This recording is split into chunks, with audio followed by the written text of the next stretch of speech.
কেটে দিচ্ছে, নিচে রাখুন দরকার হলে সিলটাকে জোরে টানুন, ছেড়ে চলে যাবে। এরপরে আপনি কী করছেন, ওই যে লকটা আছে লকটা বার করে দিলেন, এখন প্রেস করবেন না। তারপরে কী করবেন, এই গার্ডটা আছে সরিয়ে দেবেন, তারপরে এটাকে এম করবেন, এম করে চার্জ করবেন।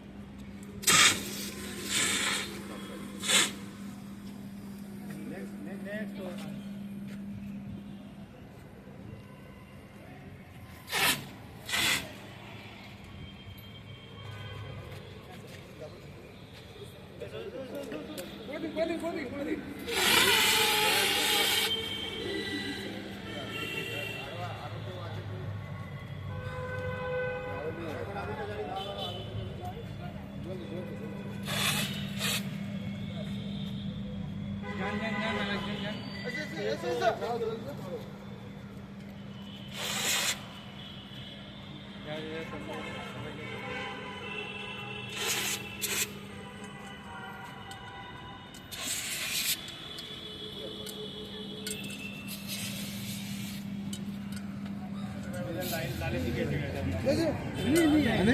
হয়ে গেছে।